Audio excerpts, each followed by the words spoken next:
use the chat feature here, and one or two of you give me a heads up that you can hear me, we're going to go ahead and get started.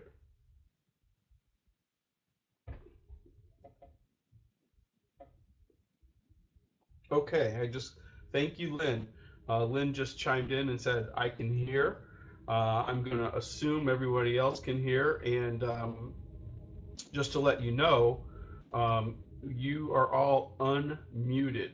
So if you've got something in the background or something you don't want us to hear or something like that, you would mute your microphone. But rather than have you guys in listen only mode, Lenny and I thought it would be nice to, just have everybody have the ability to speak up when they want to.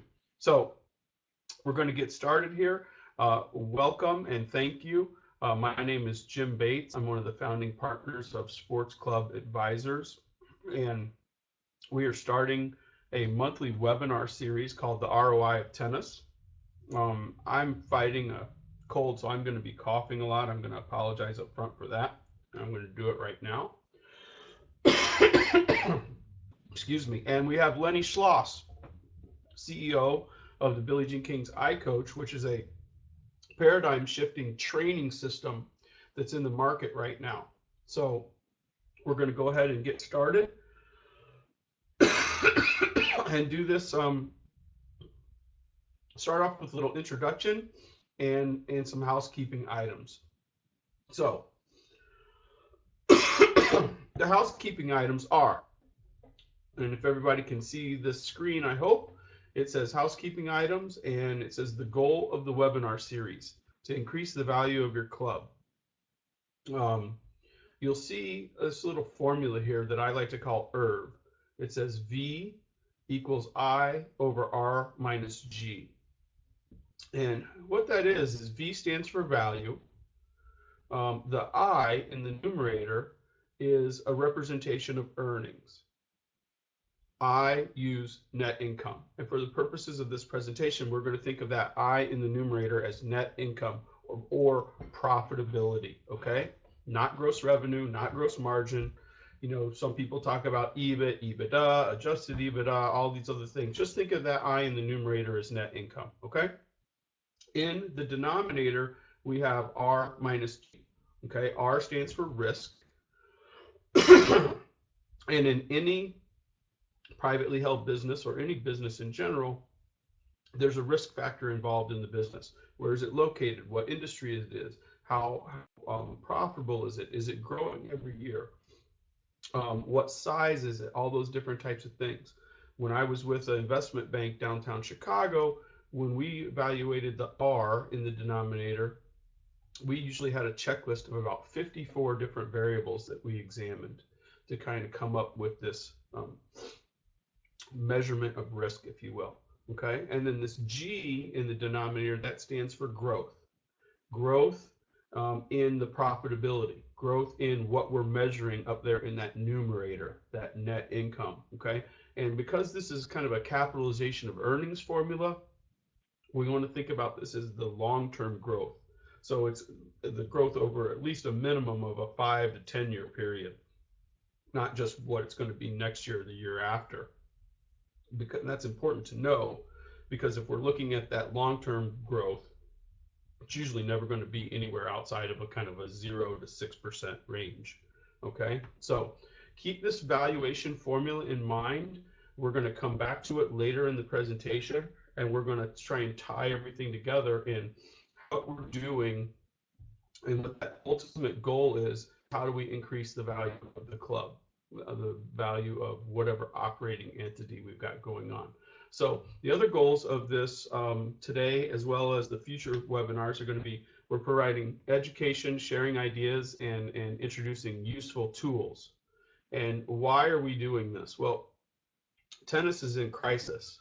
I mean, it's perfect that we've got Lenny to kick off the very first one of these that we're doing, because he's so passionate about growing the game, and that's really the ultimate mission of the Billie Jean King EyeCoach training system, is to grow the game. We say that growth in our industry is zero, and they call that the leaky bucket. Okay, so the leaky bucket is for every 1 or 2 new players we've got coming into the game of tennis, we're losing 1 or 2. And the core players in this country are about 10 million players. Those are defined by people who play at least 10 times per year, right? So it's like, wow, 10 times. That's not even, more than once a month for some of them, right? It's only 10 months, once a month. Um, so everybody who's kind of thrilled that tennis is zero growth because golf is negative, soccer's negative, everything's negative, and so we're kind of thrilled that we're at just zero. But as you can see in this next bullet point, tennis can be successful. We have the opportunity to be successful in this industry, but we've got to change how we're delivering. We've got to change how we're thinking. We've got to kind of change a lot of things, and we've got, out thinking outside of the box is such an overused cliche. I hate to even bring it up, right? But here's some numbers for you. One, the number, and let's just review real quick. I just said 10 million are the core players. Those are the people that play 10 plus times per year. So besides our 10 million core players, there are another roughly 13 or 14 million players or people who consider themselves to be tennis players, but they haven't picked up a racket in the last 12 months. Think about that. It's around 13, 14 million people. There's another around 13 or 14 million that are interested in becoming tennis players. They think tennis is cool. They'd love to learn. Okay. So we've got almost 30, 27, 28 million around in there, almost 30 million people who are available to us as a market. And we only have 10 million as our core. So there's a lot of people where maybe we could double the number of people in the sport. That's really, really ambitious, but we certainly should be able to get above 0% growth. Okay. So lastly, on these last two things here on the slide, we want this to be interactive. Okay. So as I told, we've got a relatively small group of attendees today. There's about 10 of us. So you guys are not in mute mode. You guys are in talk mode. So if you want to speak up, do this.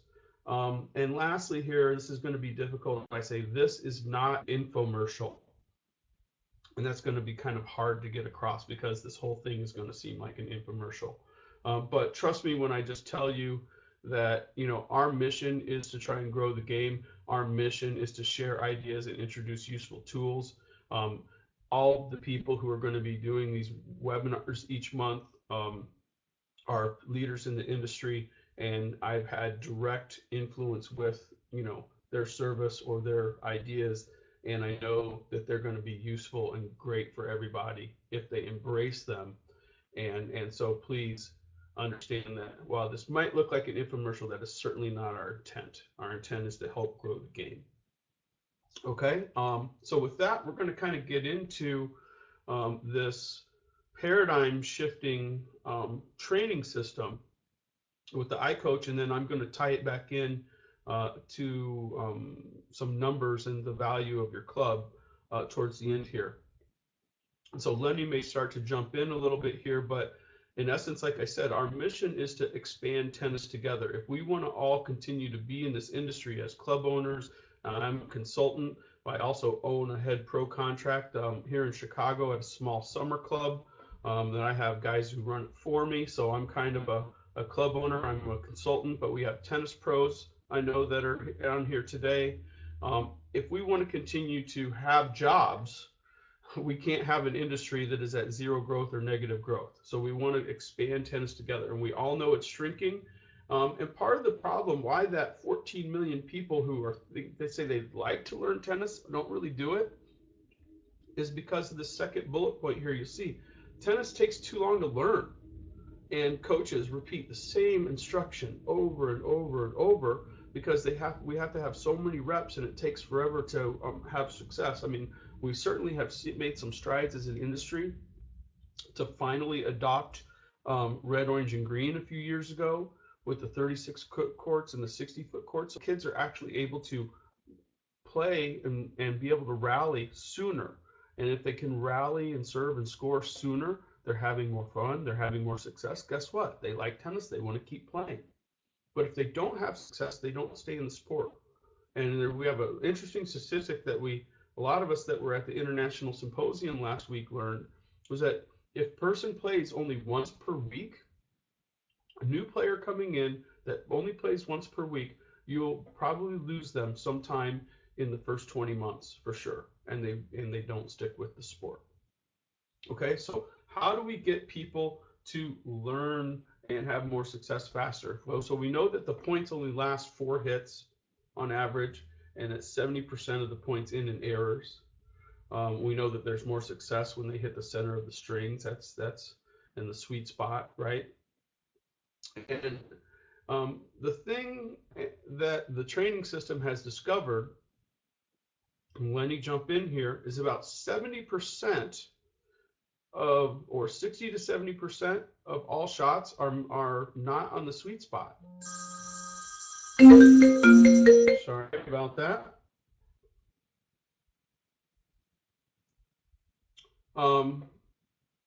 Okay, so Lenny, are you in? I'm in. So far, so good. Do you want to talk? Okay, so we'll see here on the next slide that the challenge is that in two target sports such as tennis, squash, and golf, the head naturally shifts to the second target too early.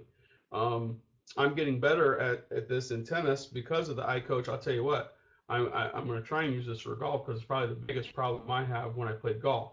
And this means that the shot is hit when you're off balance, and it increases the risk of a mishit. Okay, let's just keep going here. Here's the fascinating thing that I've learned over the last couple of years with this is that head shifting happens at every level. It's not just beginners, it's not recreational players.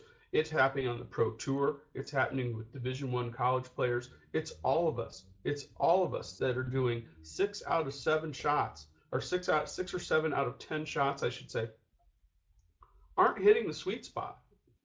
Okay, and it's has a huge effect on the kinetic chain. So when we have the head still, when we have our balance, the kinetic chain works, and people have less errors, and it's just fascinating because I've seen this in action firsthand.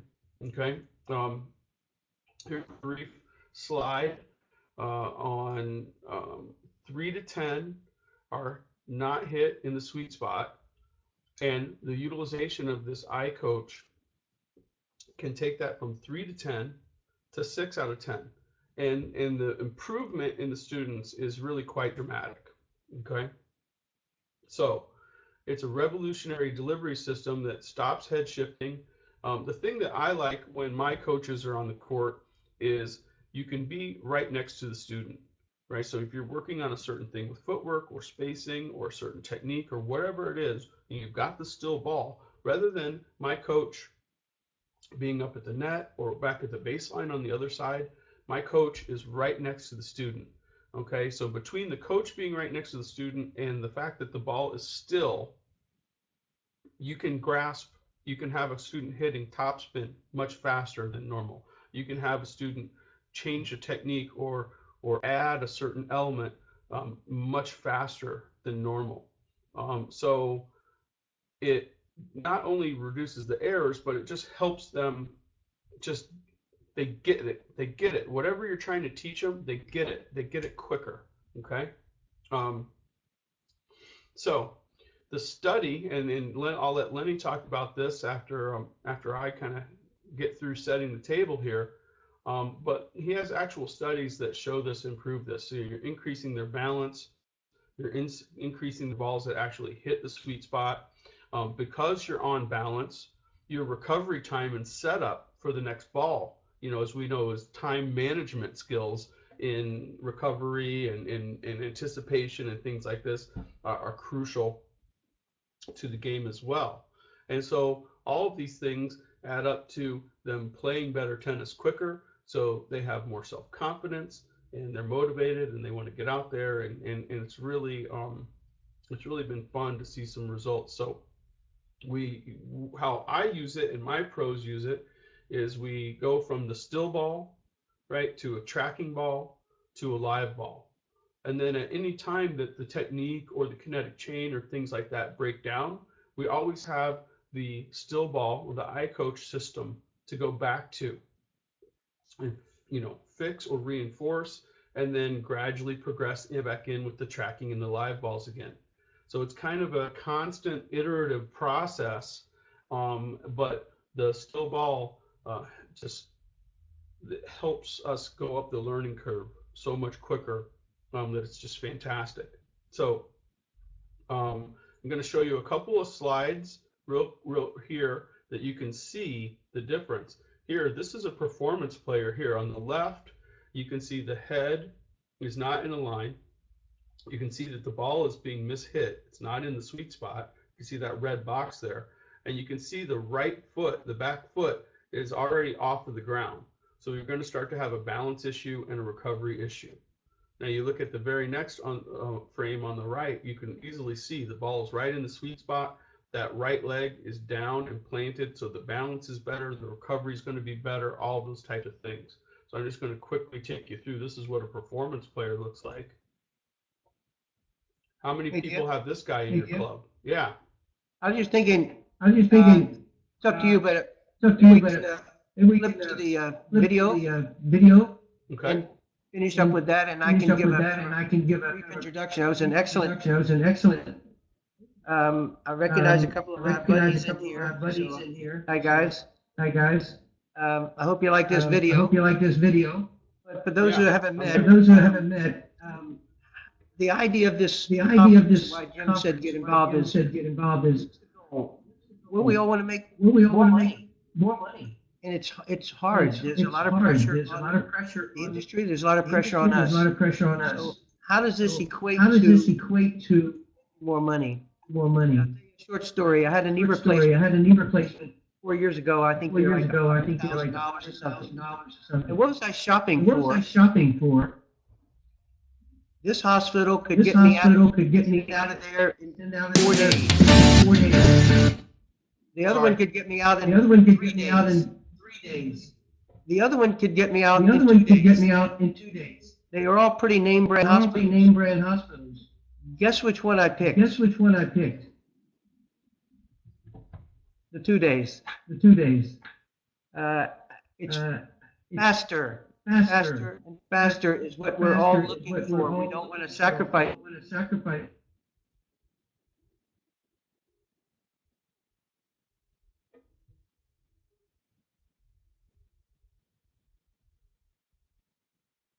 Lenny, are you there?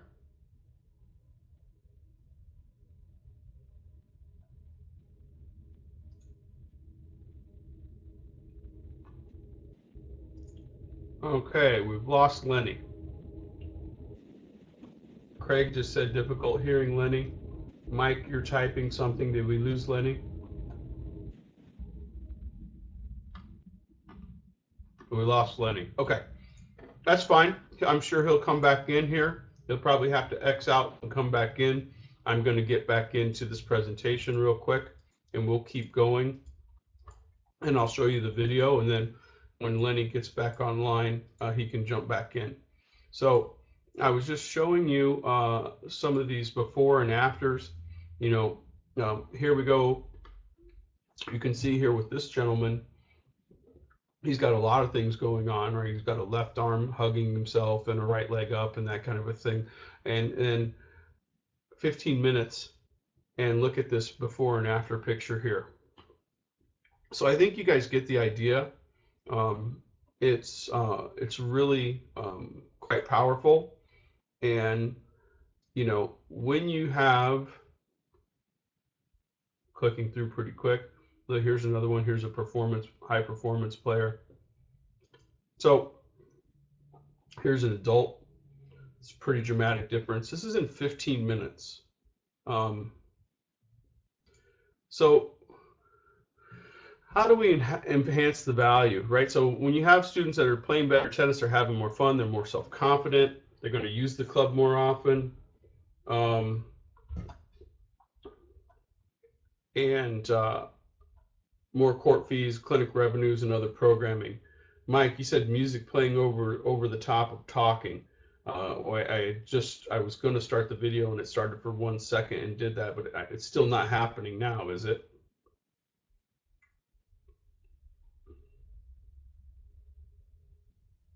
So I'm waiting for Mike to respond, but I'm going to keep going in the meantime. I'm going to assume that you guys are all can hear me, and I see that Lenny hasn't joined back in yet. But so we've got members who are playing better tennis, right? They're getting quicker, faster, quicker. They're using the club more often. They're going to go to play more and probably participate in more programming. The thing is too is that you're in the second piece, folks. The pros are more successful. You have happier employees and they're more motivated employees. Their job is getting easier. They're not having to go and that 13-year-old kid who's getting ready for the high school team and you're trying to teach them topspin and they just can't get it, and you're working on it again, right? And you're doing it for lessons and lessons on end and a weekly private. Hey, Jim, can you hear me? Is that Lenny? Jim, can you hear me? Hi, Lenny. Hey. You're back. All right. I'll make you a presenter again. Did you already show the video? No. I was going on, and let me get through this, and then we'll show the video. Okay. What point did I check out? Well, that's a good question. We never know with you when you check out, right? Right.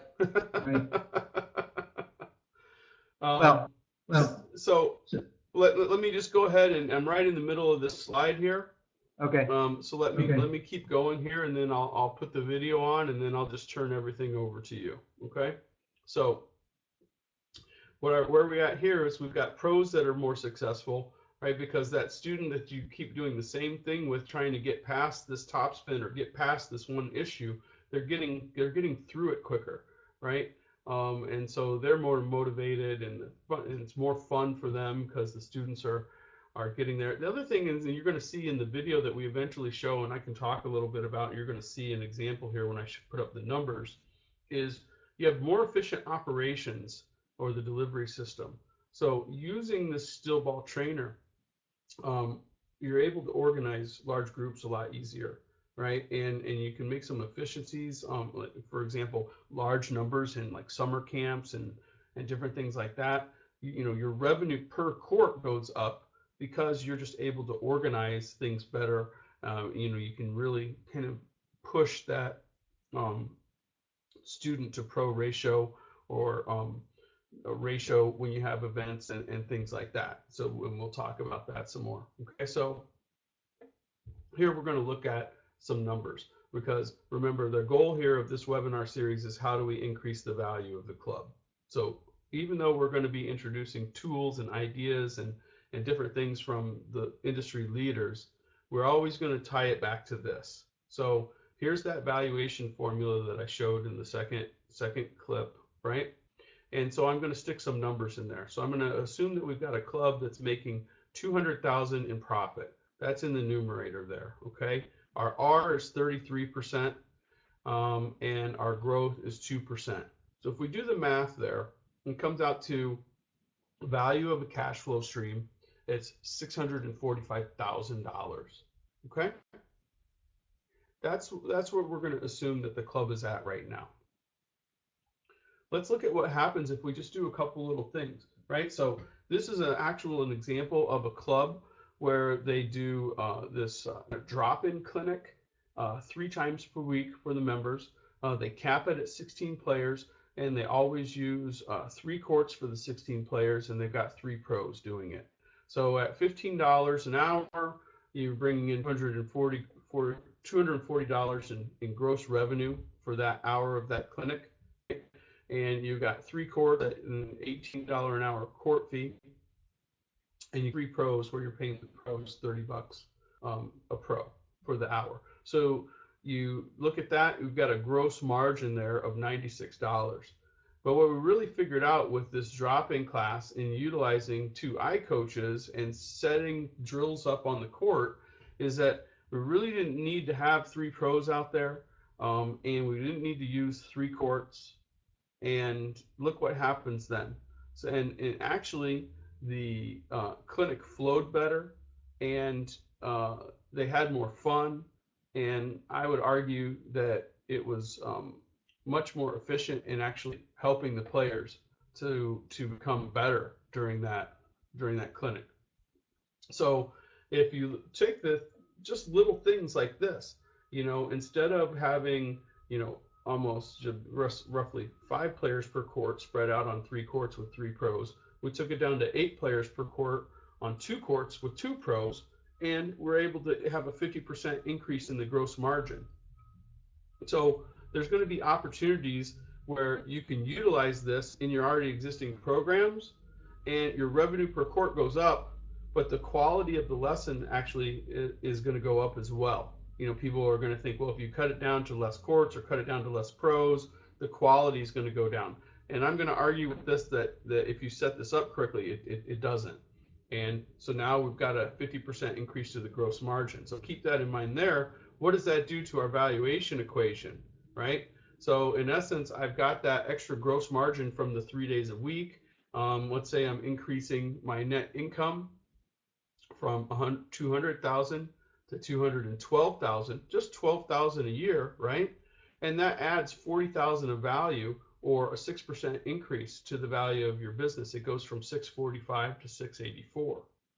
Okay, so it's just a little bit of an example, and I'm just going to take it one more step. And you could get as aggressive as you want with this or not. You're going to make sure you're maintaining the quality.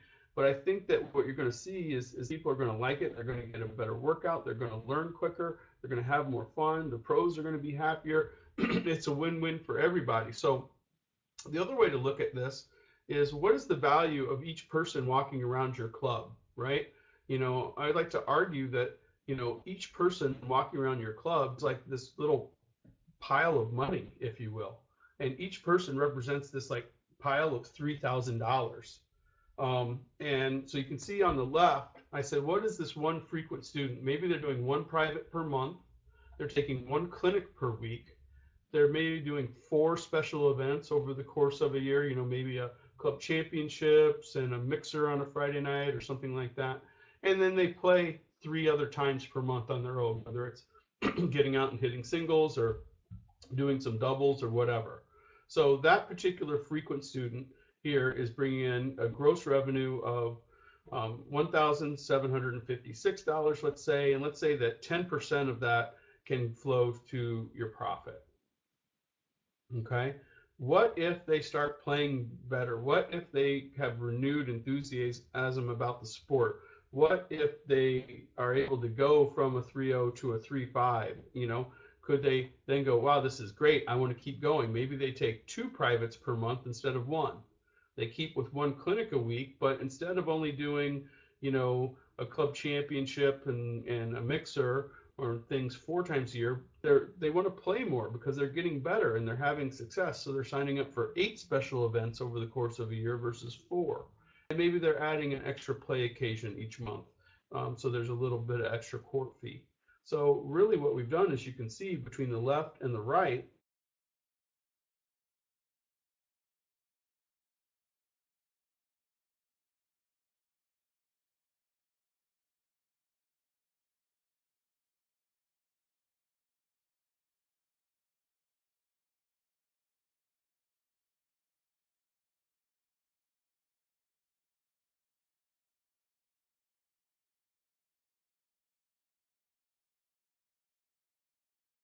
Yeah, I messed something up. okay. All right, Lenny I'll stop. accidentally hit the controls there, so we should be back with the sound. Sorry about that, guys. Okay, Craig says it's back. Great.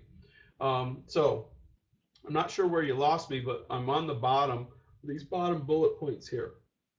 So if I assume the 80-20% rule, which is 20% of my tennis players are the ones that are the most frequent users of the club. So I'm going to assume that this increase from the frequent student on the left to the frequent student on the right only happens to 20% of my tennis players. So in other words, 55 of the 275, actually I get an extra $100 of profit out of a year. That means that's an extra $5,500 per year going to that I in the numerator. And then finally, this last bullet point says, assume you add 1 new member or frequent student per month. In other words, 12 new players, and they become that frequent student.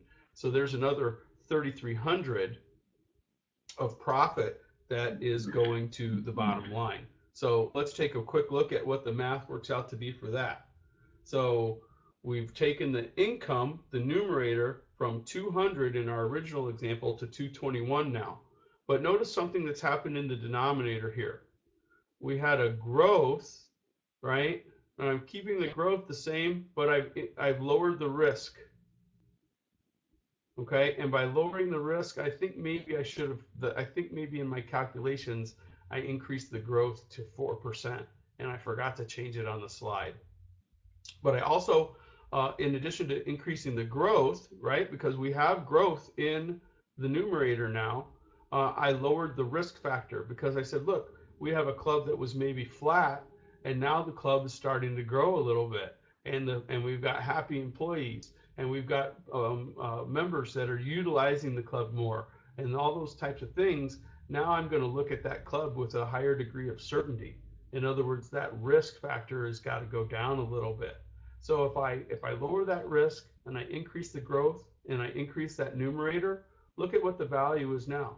We had a club that had a value of $645,000. Now we have a club that has the value of the cash flow stream at $789. So we have a 22% increase in the value of the cash flow stream here of the club. And I would probably argue, or I think I'd like to argue, that I've made some pretty conservative assumptions in the growth. But you see, we could have a more kind of an exponential increase in the value because of the kind of multiplier effect of the valuation formula. So at any rate, the goal here was to give you guys a tool and give you guys some ideas. We've got a really a revolutionary training system, okay, that allows people to get better faster, allows coaches to coach more efficiently, and it really could help you as far as growing gross revenues and net income. So at this point, what I'd like to do is say, oh, I should go through this slide briefly again. So we talked about tennis is in crisis, right? 0% growth, leaky bucket, it's too hard, it takes too long, 3 out of 10 shots are mishits. But we do have an opportunity. We've got 30 million people who don't play, who want to play. If we can get them playing fast, they're going to get into tennis, they're going to like it, right? So here's a tool that could help. And you know, that's basically kind of the summary that we're looking at today. What I'd like to do now is I'm going to close this down. I'm going to play a YouTube video for you real quick, and I'm basically going to turn this over to Lenny. Okay, so here we go, Lenny. I'm going to close this down. I'm going to pull up that YouTube video. Just give me 1 second. And I believe it's relatively short, right? It's only about 2 or 3 minutes. 3 minutes. 3 minutes. Here we go.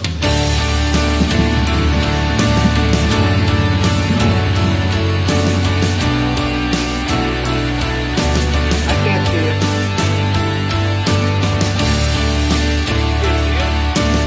I can't.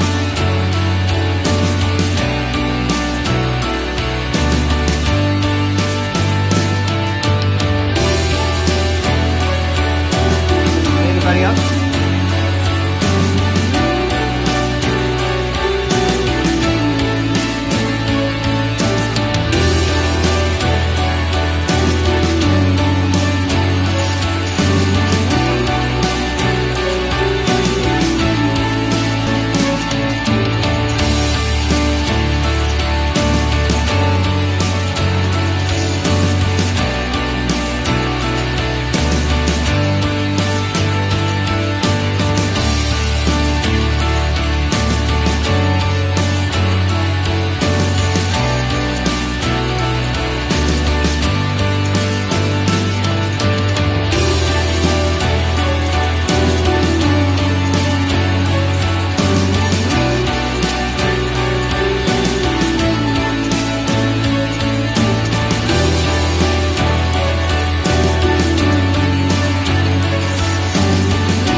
Okay. Lenny. Yes, can you hear me? I can hear you. Can everybody else hear me okay?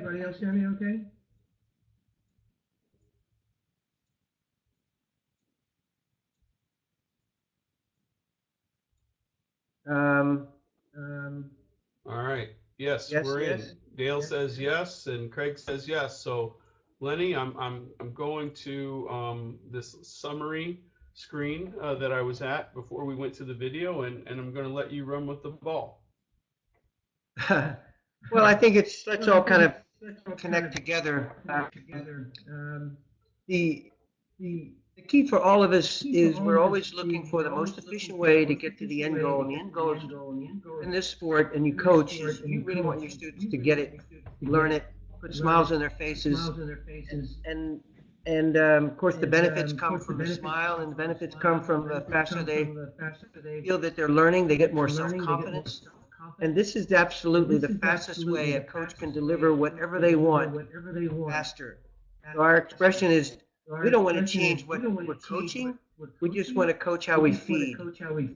Those last 3 feet of drop feeding can now make this sport have a waiting list of people wanting to learn, because it is faster, it's more rewarding. They don't have to repeat the lessons over and over. They get it within the first 10 minutes. So let's get some feedback, but this is what we see as the vision for the future. Anybody want to jump in?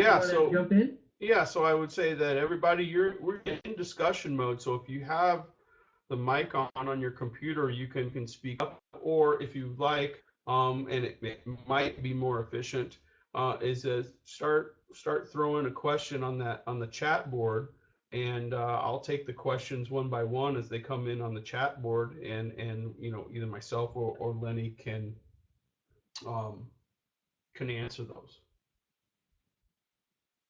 Well, maybe I should start the discussion with a question and just say, we have some guys out there on the list, I believe, that have used the EyeCoach before.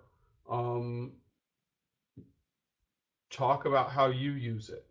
Do you use it for bigger groups? Do you use it? How are you utilizing it? And how are you having it help you, deliver a more efficient lesson or product, or do you see that growth and that improvement or that kind of a thing? So anybody out there have one that want to share how they use it and what they've seen, what their experience is? Mike's typing in.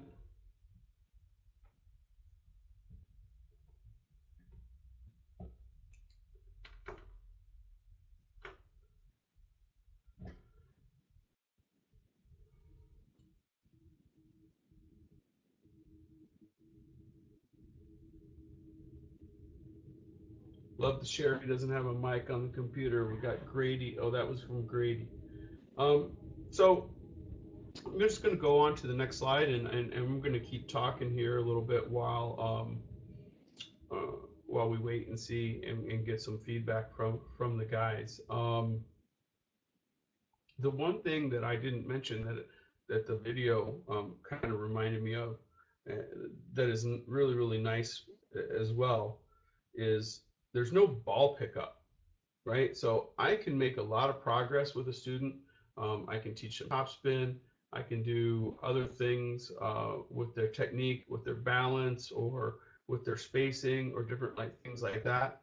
And I'm not going through and going through an entire teaching cart just to try and fix a couple little things. Number one, well, that's nice. But secondly, feeding them and trying to do it when I'm away from them on the other side and I'm feeding them a ball is much more inefficient for me than if I'm right there next to them and I can help them and I can move them. So that kind of that extra bonus of I'm teaching the technique better, but I'm not wasting a ton of balls where I have to do all of this ball pickup for something when I'm not getting through very quickly to the student anyway, which is a nice feature. We see Mike, it says we use it effectively, especially 10 and under juniors, but we're still perfecting how to use it for intermediate players.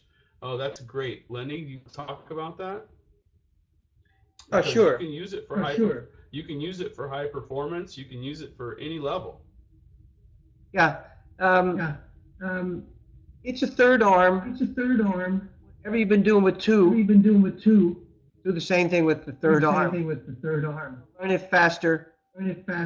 Repeat the lessons 40% less. They retain it, but so don't box in and put that high performance player on there. That was 15 minutes. We do the same drills with a 5-year-old. So what we are doing is we're redoing our training module so that you will be at ease with any level player within the first 15 minutes. You can fix their stroke, fix their timing to hit the sweet spot, and get within and start hitting live balls right away again. Feel it. Once they feel it, coming back.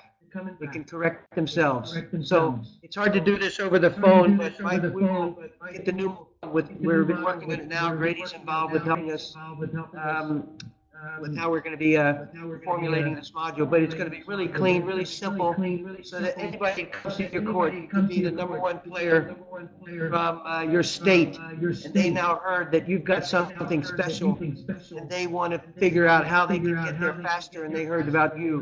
And that's how we grow our businesses. We can go to this guy within 12 lessons. He can accomplish something and repeat the same lesson over, and come to you within the first lesson. They get it. It's all tied to that ball not flying away, so they can listen and feel what you're doing. So, Lenny, Lenny, you're getting a little bit of an echo. Craig is saying you're getting a little bit of an echo. So could you try one thing for us? Just turn your volume down just a pinch, and maybe that'll make we'll be able to hear you a little bit better. yeah. A couple other comments coming in here. Grady says check out their Facebook page at El Dorado Tennis. He says there's plenty of videos on the EyeCoach with their junior program and adult cardio tennis. So Facebook page El Dorado Tennis for those of you who would like to see some more videos. I will mention that there is a very comprehensive YouTube channel that Lenny has that has a ton of videos as well. Craig Johnson chiming in and says, everyone on our group classes begin with 5 to 10 minutes of EyeCoach work. Translates well when they transition to live ball. You can definitely see the difference with the point of contact emphasis. Can you hear me better now? Yeah, I think that's much better for you, Lenny. Is that okay? Is that better now? Yeah, I can hear it better. I'll see if we get some feedback from some of the other folks here. Daryl's typing in. And so is Craig. Let's see. Mike is saying that his pros are adapting, but you hit it on the head with time. We need to make it quicker and efficient. Yeah. Okay. Still echo, says Daryl, but a little bit better. So,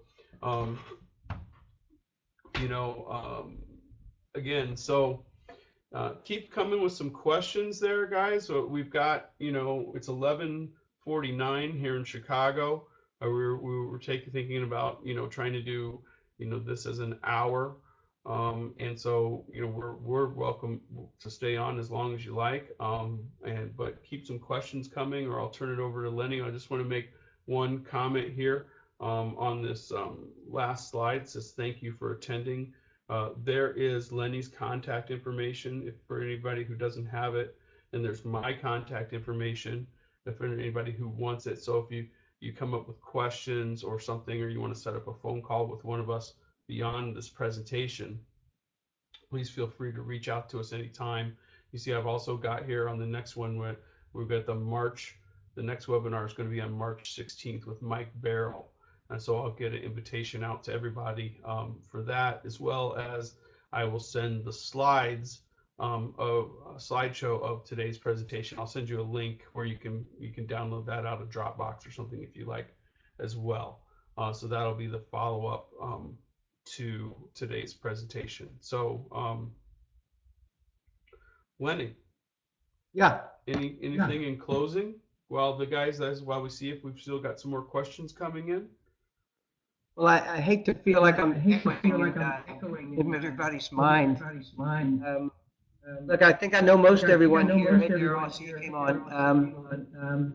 I'm kind of narrow-minded. I'm tied down to the last 3 feet.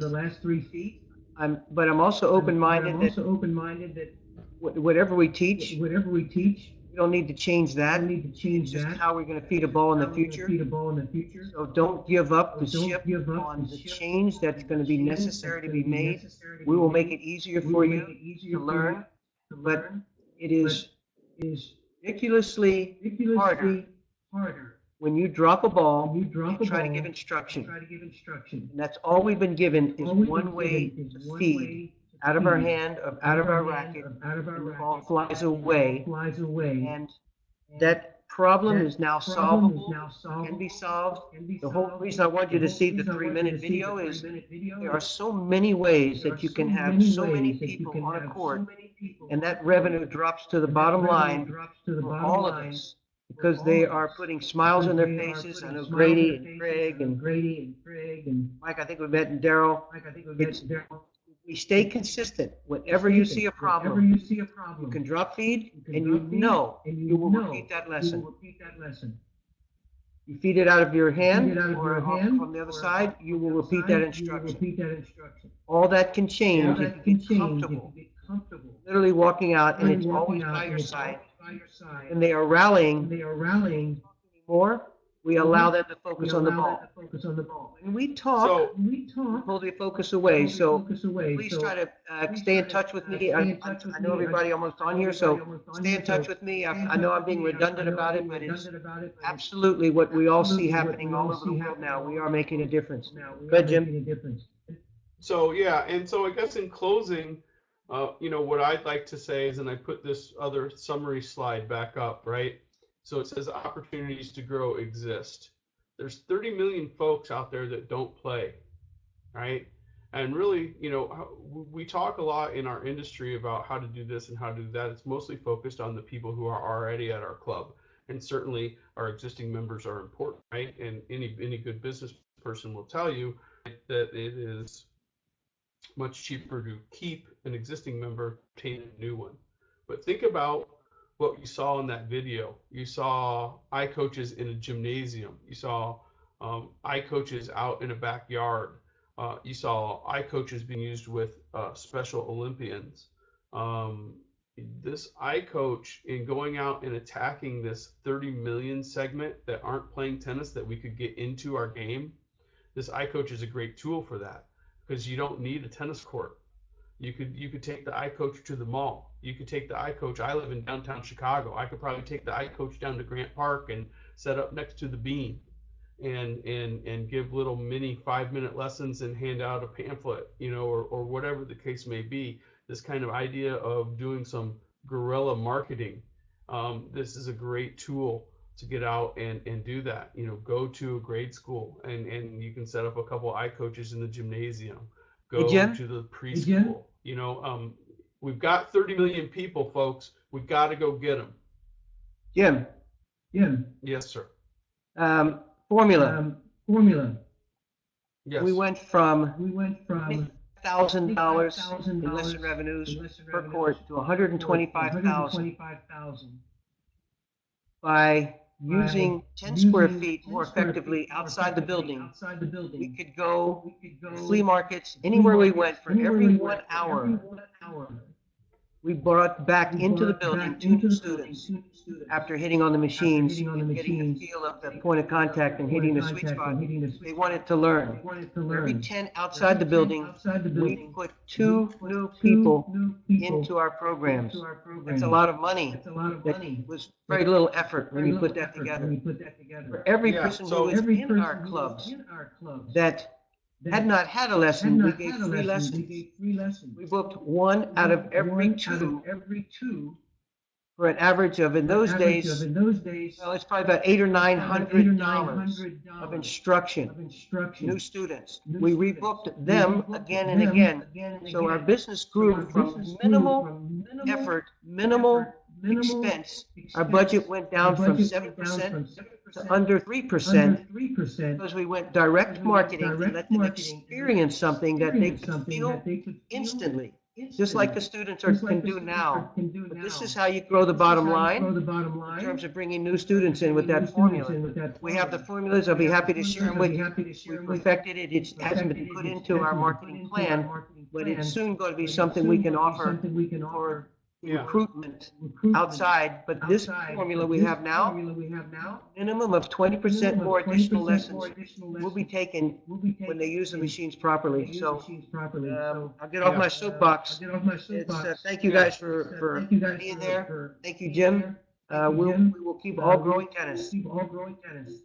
Yeah, so yeah, guys, so we're going to wrap it up. Again, feel free to contact Lenny and I. Let me put up the screen with our contact information if you don't have it. And just to reiterate what he said, you know, he's saying he got 2 new students for every 10 that he, you know, touched outside of the club.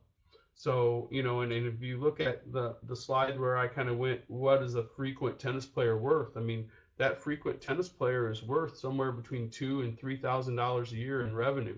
So if you go out to the mall or you go out to the park, or, you know, you do set up a booth at the local neighborhood music fest in the summer, or whatever you do, you know, there's a chance here to utilize this this tool. Okay, so we're gonna bid everyone a great day the rest of today, and we really appreciate everybody attending today. Don't forget the next webinar will be March 16th with Mike Barrell. And you know, this was our first webinar that I've ever hosted and used the technology to do. So I know it was a little choppy today. As we get a couple of more of these webinars under our belt, you know, it'll go much smoother with the sound and everything. So we appreciate everybody's patience and understanding as Lenny and I are old dogs trying to learn new tricks here. So again, thanks everyone, and we hope to see you and talk to you soon.